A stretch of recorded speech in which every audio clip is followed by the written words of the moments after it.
Halo, selamat siang. Assalamualaikum warahmatullahi wabarakatuh. Salam sejahtera bagi kita semua. Shalom, Om Swastiastu, Namo Buddhayo, salam kebajikan. Perkenalkan, saya Galuh Puspitasari, dosen desain dari Program Studi Teknologi Pengolahan Produk Kulit, Politeknik ATK Yogyakarta, dengan nomor NIDN 43111284401. Pada kesempatan kali ini, saya akan menyampaikan video mengenai mata kuliah yang saya ampu, yaitu Desain Produk Kulit. Saya akan mengawali pertemuan ini dengan menjelaskan deskripsi mata kuliah Desain Produk Kulit. Dalam konteks delivery, mahasiswa diharapkan mampu memahami deskripsi mata kuliah ini. Mata kuliah Desain Produk Kulit bertujuan untuk memberikan pemahaman tentang desain kepada mahasiswa. Selain itu, disampaikan juga tahapan desain yang akan dikerjakan mahasiswa dalam rangkaian mata kuliah, sehingga mahasiswa memperoleh gambaran dalam perancangan produk.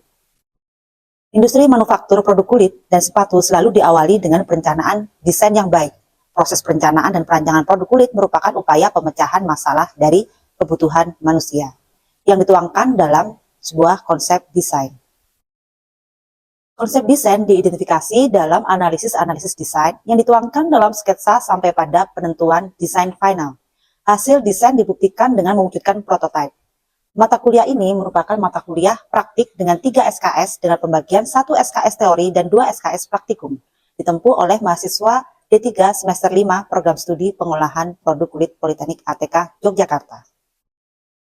Untuk kuliah teori, mahasiswa akan diberikan materi dan instruksi tugas yang berbeda setiap minggunya. Tugas tersebut akan dikerjakan secara langsung sebagai progres mandiri. Setiap mahasiswa diwajibkan untuk melakukan asistensi setiap tugas untuk melanjutkan ke progres berikutnya. Asistensi ini merupakan sarana mahasiswa berdiskusi dengan dosen terkait proyek desain yang sedang dikerjakan. Topik-topik mata kuliah desain produk adalah 1. Pengantar desain produk kulit. Mahasiswa akan dikenalkan definisi desain, definisi ide, definisi kreatif dan inovatif, serta bagaimana menciptakan desain yang baik. Yang kedua, permasalahan desain. Mahasiswa diajak untuk lebih peka terhadap isu atau fenomena di sekitar yang dapat menjadi pertimbangan proyek desain. Ketiga, konsep desain, yang akan menjadi fondasi proses mendesain suatu karya dan menyelesaikan permasalahan atau problem solving. Keempat, analisis desain. Kelima, sketsa. Kemudian yang keenam adalah desain final. Dilanjutkan dengan pembuatan pola desain produk kulit. Yang kedelapan, pembuatan prototipe desain produk kulit. Capaian pembelajaran dalam mata kuliah desain produk kulit yaitu: pertama, mahasiswa mampu memecahkan masalah atau problem solving kebutuhan manusia yang dituangkan dalam konsep desain produk kulit yang kreatif dan inovatif. Yang kedua, mahasiswa mampu menyusun konsep dan hasil analisis desain. Mind mapping, brainstorming, studi konsumen, studi pasar, sketsa, dan studi ergonomi dalam bentuk laporan portofolio desain produk kulit. Yang ketiga, mahasiswa mampu mewujudkan produk kulit yang sesuai dengan standar mutu produk kulit. Pada aspek mekanisme pelaksanaan pembelajaran mata kuliah desain produk kulit menggunakan pembelajaran tatap muka atau maya atau disebut dengan sinkronus, merupakan teknik pembelajaran luring di kelas maupun daring dalam bentuk real classroom atau micro teaching. Sarana aplikasi media yang digunakan dalam pembelajaran ini adalah: pertama, WhatsApp grup kelas yang digunakan untuk koordinasi mahasiswa. Yang kedua adalah Elena, e-learning ATK untuk menyampaikan info dan materi pembelajaran serta pengumpulan tugas mahasiswa. Dalam penilaian tugas atau assessment, saya menggunakan rubrik penilaian analitik. Rubrik penilaian ini merupakan panduan melakukan penilaian yang objektif. Dalam penilaian tugas, mahasiswa yang dibagi menjadi kriteria yang masing-masing kriteria memiliki bobot penilaian dalam pencapaian pembelajaran. Mahasiswa dapat memahami kriteria yang akan dinilai dan menyusun strategi pembelajaran. Tampilan rubrik mata kuliah produk kulit sebagai berikut.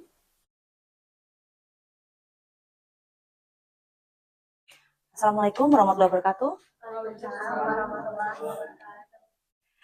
Selamat pagi semuanya. Ya, sehat? Sehat. Oke. Kali ini kita akan memulai perkuliahan kita ya dengan mata kuliah desain produk kulit. Ya, kenapa kulit? Nah, karena kompetensi Politeknik ATK ini di bidang perkulitan. Jadi kulit ini sebagai objek dari desain produk. Ya, oke.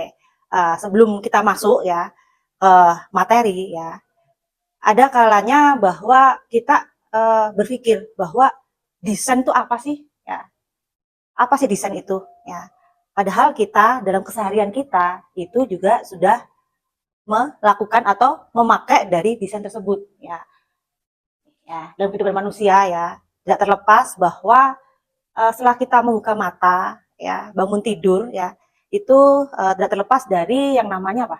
HP ya. Di sini kan pasti juga ya, tidak lepas ketika tidur yang dibuka apa? HP-nya ya, gitu. Terus kemudian ada lampu ya, menyalakan lampu, kemudian juga bertemu dengan kursi ya, tempat tidur, kemudian pakaian, tas dan ruangan ya. Kemudian saat melakukan aktivitas, kalian menggunakan apa? Sepatu ya, sepatu. Terus kemudian sampai kita beristirahat kembali, kita tidak terlepas dengan yang namanya sebuah desain. Nah, kulit ya, kulit sendiri ini adalah merupakan sebuah produk yang digunakan manusia, yang mana pada zaman dahulu itu lebih ke aspek fungsi ya, untuk melindungi kita dari bahaya, dari apa namanya gigitan serangga, ataupun mungkin dari dingin ya, terutama untuk daerah yang beriklim tropis. Tapi dengan perkembangan zaman ya, kulit ini juga digunakan pada daerah-daerah yang tempat-tempat tropis seperti Indonesia, yang mana sekarang lebih berkembang ke arah sosial, kemudian ke arah budaya ya, terus kemudian lebih ke ekonomi, emosional ya, yang mana kita ketahui bahwa wayang itu kan juga salah satu dari budaya ya, kulit yang dibuat untuk kerajinan dan sebagainya, dekorasi ya. Kemudian emosional itu kan juga lebih dekat. Oh, ketika menggunakan kulit saya merasa bahwa saya lebih apa? Punya sesuatu ya, untuk aktualisasi diri ya. Seperti itu. Oke, gue lanjutkan lagi. Nah, ini ya, dari masa ke masa bahwa perubahan sebuah desain ini mengikuti zamannya. Yang mana desain produk ini ya dipicu oleh perkembangan kebutuhan gaya hidup, kemudian juga dari tren-tren yang ada ya. Kita masuk ke definisi. Ini ada beberapa definisi yang Ibu ambil dari bukunya Roger ya, yang mana yang pertama adalah the art of making plans of drawing for something. Jadi sebuah seni untuk apa? Merencanakan atau menggambar sesuatu ya. Ada juga yang mengatakan bahwa area of human experience, berarti ini merupakan apa? Sebuah pengalaman. Skill itu apa? Ya, dari skill apa namanya? Dari pengetahuan juga, knowledge ya, yang mana semuanya itu concern ke kemampuan orang ya untuk apa? Menciptakan lingkungannya. Ya, lingkungan kampus seperti ini. Oh, di sini ada komputer, kemudian meja dan sebagainya. Jadi lingkungan dari manusianya itu sendiri. Oke, kita masuk lagi. Activities to make sense of thing. Jadi sebuah kegiatan untuk membuat sesuatu. Kemudian making things better for people. Ya, jadi desain produk sendiri ini untuk meningkatkan taraf hidup manusia, terutama penggunanya. Oke. Nah, ini saya ambil dari Hesketh 2005, yaitu design is to design a design to produce a design. Mungkin kalian bingung ya, ada penjelasannya bahwa yang pertama, bahwa desain itu menjelaskan sebuah konsep ya. Di sini seorang desainer ya harus mengkonsepkan produk yang akan dibuatnya. Jadi desain is to design ya, sebuah konsep yang akan dibuat, dan desain yang baik adalah desain yang berasal dari sebuah isu atau problematika, yaitu masalah yang ada di sekitar kita. Dan itu kita pecahkan dengan melihat kebutuhan dari konsumennya.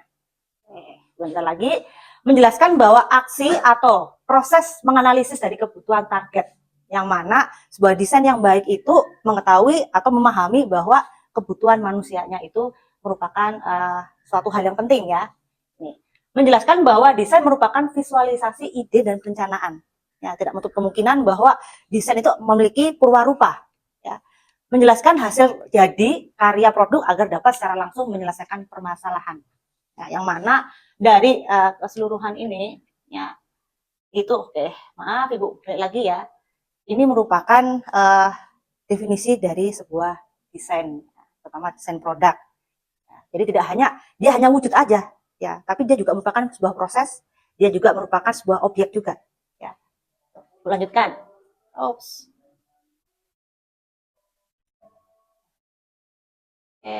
Lagi ya.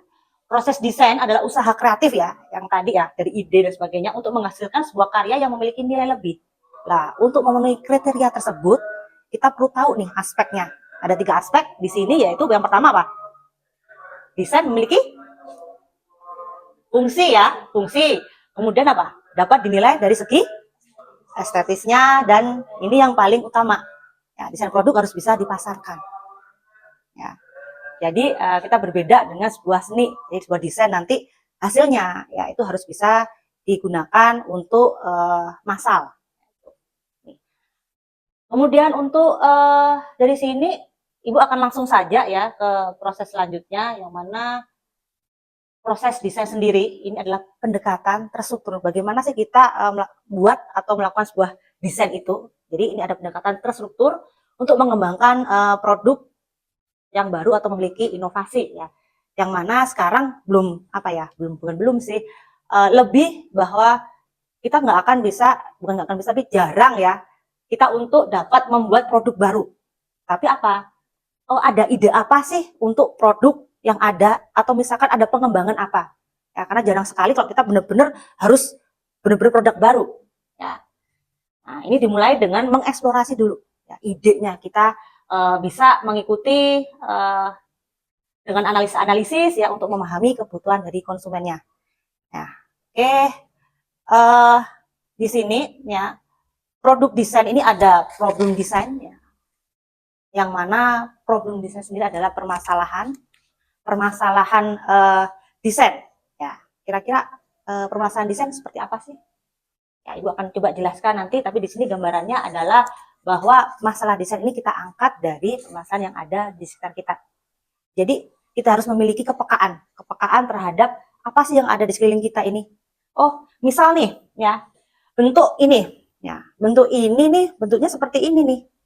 Kenapa sih bentuknya seperti ini? Oh, apakah ini memiliki fungsi? Oh, ini supaya mudah untuk dipegang, ya, digenggam. Nih. Terus kenapa sih, misalnya Ibu pinjam ya Mbak ya, apa mouse-nya ini, ya, ini sesuai dengan bentuk dari telapak tangan, punggung, bukan punggung ya, apa telapaknya sini. Kalau punggung kan bagian sini ya. Jadi seperti ini. Jadi disesuaikan dengan kebutuhannya apa sih? Oh, untuk dia sebagai kursor. Ya. Terus kemudian ya kita langsung ke setelah tahu ide, problem desain tadi ya. Ini masalah apa sih? Oh, kalau misalkan untuk kursor kita butuh yang mengikuti bentuk tangan. Ya. Atau misalkan kita mengikuti tren yang ada ya. Tren dari sekarang ini adalah bahwa ada penemuan mengenai, sudah agak lama juga, 3D printing. Ya, mungkin pernah kalian dengar juga bahwa itu merupakan salah satu ya bentuk dari hasil dari teknologi yang mungkin bisa kita terapkan ya, dari tren dan sebagainya. Kemudian dari mengenai isu ramah lingkungan dan sebagainya. Terus kemudian ada beberapa lagi, ada juga mengenai bagian bagaimana sih kita ini dengan produk yang ada tadi ini bisa nyaman kita gunakan. Ya, mungkin kita di semester 1 kita sudah mempelajari mengenai ergonomi, ya, kenyamanan yang ada pada sebuah produk itu seperti apa. Ya, dilanjutkan dengan research and analysis. Ini ada analisis. Ya, jadi analisis ini kita lakukan untuk apa sih? Untuk mengetahui tadi selain kebutuhan penggunanya. Misal apa? Ada aktivitas. Aktivitasnya untuk apa? Oh, kita membuat tas, aktivitasnya untuk olahraga, atau kita untuk ke kantor, ya. Berarti kan aktivitasnya akan berbeda sesuai dengan kebutuhannya itu, ya. Tuh. Kemudian bisa lagi mengenai analisis pasarnya. Target kita itu mana sih? Tujuan kita itu siapa? Ya, tuh. Ada juga mungkin analisis ya, kita bisa kembangkan lagi sesuai dengan kebutuhan dari desain kita. Tuh. Dan selanjutnya ada, kita kembangkan lagi ke bagian sketch, ya, sketch dan prototyping. Sketch sendiri merupakan sebuah visualisasi ide-ide yang sudah kita dapatkan dari mengenerate ide tadi ya, kemudian kita imbangi dengan analisis tadi untuk memperkuat ya, terus kemudian kita bisa informasi yang tadi itu kita menggenerkan ke bagian sketsanya, yang mana sketsa ini pasti kita ketahui bahwa itu harus cepat ya. Kalau misalkan kita menggunakan atau lama, kira-kira ide kita tadi hilang nggak? Hilang ya gitu. Nah, kemudian kita masuk lagi ke prototyping ya. Prototyping itu pembuatan perwujudan 3 dimensi supaya kita memiliki pengalaman bentuknya itu seperti apa ya, gitu. Visualnya, 3 dimensinya kita bisa merasakan, dan bahkan sebelumnya kita dahulukan dengan kita membuat studi model ya, untuk tahu bagaimana sih pengalaman kita tadi sebelum kita bikin prototype ya. Prototype sendiri itu merupakan, kalau misalkan di industri ya, itu adalah sampel dari sebuah produk ya, sebelum kita buat massal. Tapi prototype ini sudah bisa kita gunakan ya. Tuh. Nah, di sini mungkin Ibu akan membuka pertanyaan ya. Nah, kira-kira ada yang perlu ditanyakan, mungkin ada yang kurang paham dan sebagainya. Iya, Bu. Oke, sebentar. Ya, Mbak siapa? Amel? Oh ya. Iya. Mau menanyakan terkait dengan proses desain yang dijelaskan di slide-nya itu, apakah bisa berubah? Setahu saya memang membaca terkait dengan informasi yang saya baca itu terkait dengan design thinking, itu ternyata prosesnya berbeda yang telah dijelaskan sama di slide ini. Oke, design thinking sendiri ya, itu tahapannya seperti apa, Mbak? Mungkin bisa dijelaskan biar teman-temannya juga tahu. Prosesnya itu ada empathize, terus ada define, terus ideate, terus prototype, terus sama test. Oke, ya. Yang Ibu jelaskan ini memang merupakan pendekatan atau metode yang lebih untuk awal kita mengenal desain itu bisa kita lakukan. Jadi ini tidak seperti ini bisa aja, tapi ini merupakan bentuk sederhananya seperti ini pendekatannya ya. Misal tadi seperti Mbak Amel tadi ya, itu Bu, saya membaca teori nih bahwa ada metode seperti design thinking, itu boleh saja. Jadi ini tidak mutlak harus kita pakai ini, tergantung dari teorinya siapa yang kita pakai. Ada teori Milton, ada teori Pak Gunadi juga, atau tadi yang diutarakan sama teman kalian tadi mengenai design thinking. Kemudian ada juga mungkin ada tahapan atau pendekatan desain atomik ya, dari lebih ke budaya, atau mungkin ke arah seni, mungkin ke perwujudan sebagainya. Itu tergantung dari kebutuhannya, Mbak. Jadi ini bisa jadi nanti di bagian riset and analysis ya, itu nanti ada setelah sketsa lagi.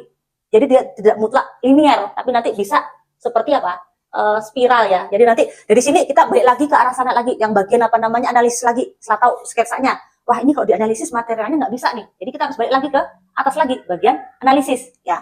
Terus habis itu kita balik lagi, oh sketsanya ini sudah oke nih. Baru kita buat ke dalam studi model ataupun prototype. Tuh ya.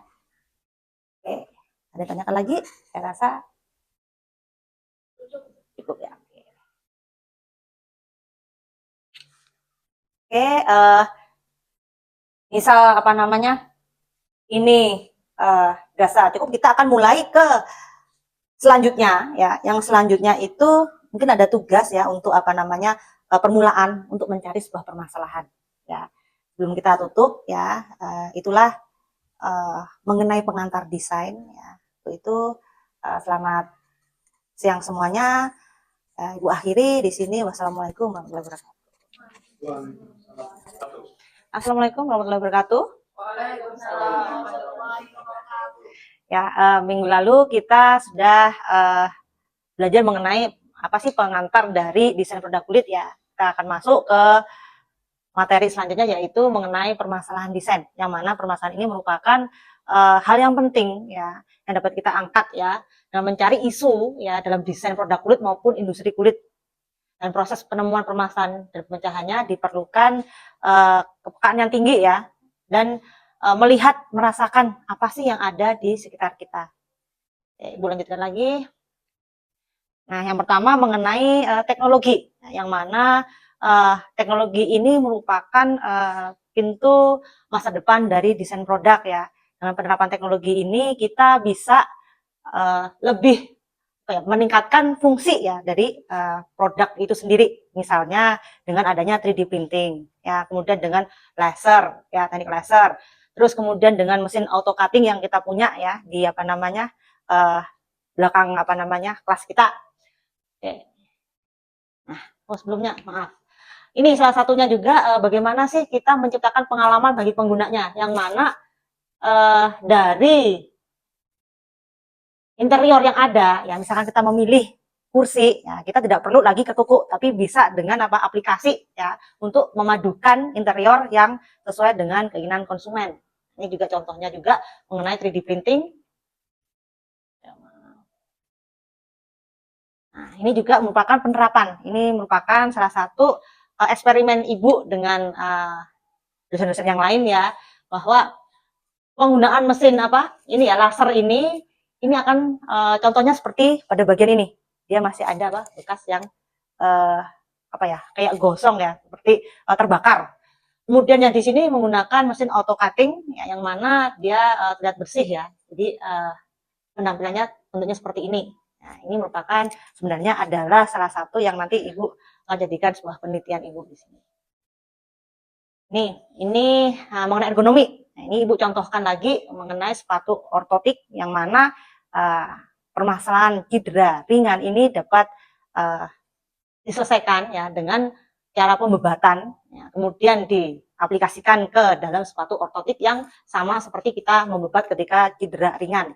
Ataupun di sini ketika kita sebagai backpacker ya, untuk barang-barang yang sekiranya seperti tali atau mungkin hal-hal yang harus mengeluarkan ya, tidak perlu untuk membuka si tas yang ada di punggung, tapi bisa langsung dari sisi pinggul depannya itu. Oke. Ini dari satu contoh budaya yang mana di sini ini juga merupakan hasil dari publikasi Ibu juga, bahwa tata sungging yang tadinya hanya dekorasi itu bisa dibuat sebuah desain yang fungsional, yaitu tas maupun ini berupa rompi atau vest ya. Oke. Yang salah juga adalah dari bentukan gunungan ya. Kemudian untuk ramah lingkungan, ini yang sebelah kiri ya, kiri dari kalian ya, ini merupakan dari batok siwalan yang mana karakteristiknya itu seperti batok kelapa ya. Nah, batok siwalan ini di tempatnya itu satu karungnya ini hanya dihargai sekitar 5.000 aja, dan biasanya untuk kayu bakar aja. Tapi ketika dijadikan menjadi produk ini bisa lebih lagi ya, memiliki nilai ya, nilai jual yang lebih. Ini juga dari plastik dan dari ban. Ini merupakan lebih ke multifungsi ataupun modular, yang mana bisa disatukan maupun bisa dilepas. Nah, kemudian yang perlu kita tahu siapakah user kita, itu yang paling perlu ya, karena dengan kita tahu user kita bisa menganalisis kebutuhannya, ya, kemudian aktivitasnya seperti apa, ya, kemudian dari segi ergonominya juga ya. Nah, kita masuk ke ide dan konsepnya. Setelah kita tahu nih, kita paham mengenai problem tadi ya, masalah tadi, kemudian kita tahu untuk siapa desain itu nantinya kita buat. Kita masuk ke brainstorming, yang mana brainstorming itu untuk menghasilkan, memunculkan ide-ide ya, supaya kita berpikir lebih out of the box. Kemudian dilanjutkan dengan konsep desain ya, konsep desain, kemudian ke image board ya. Image board ini merupakan pendekatan dari gambar-gambar yang bisa mewakili dari konsep kita ya.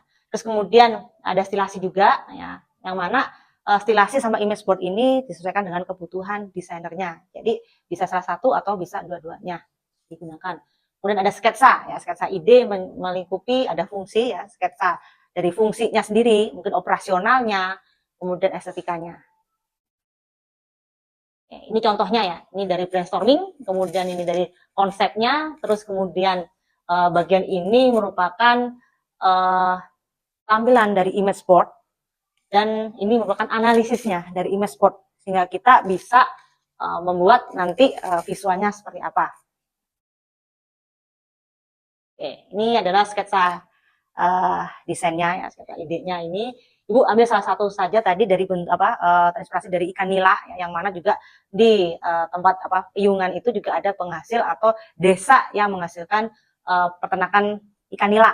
Kita bisa manfaatkan kulitnya juga.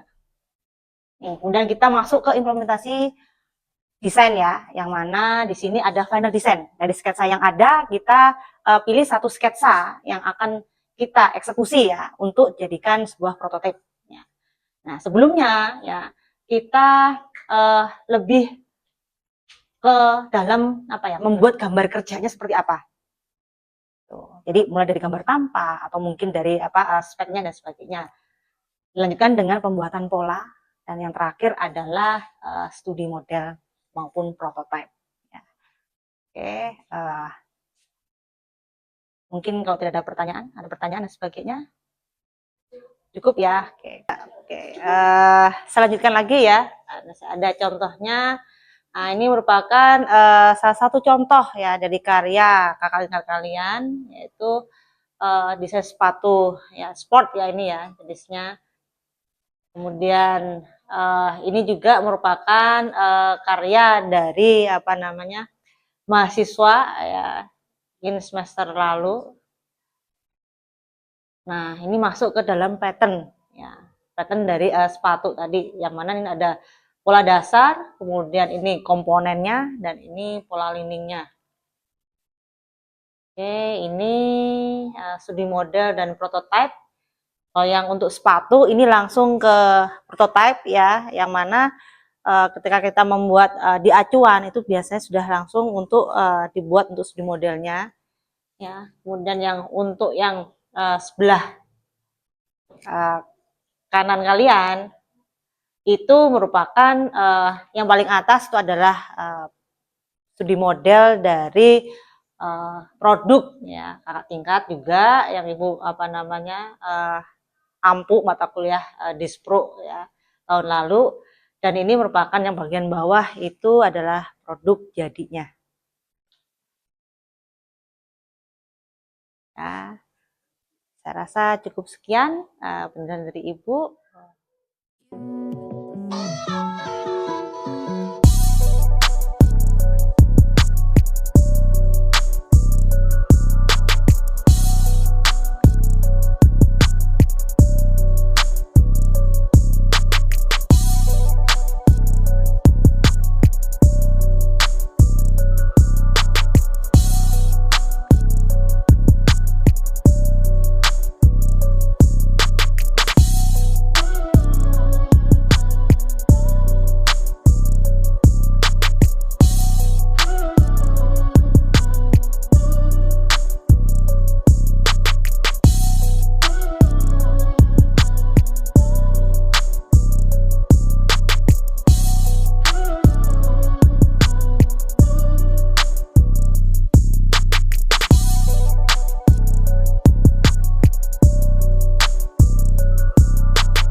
Demikian cuplikan video pembelajaran mata kuliah desain produk kulit.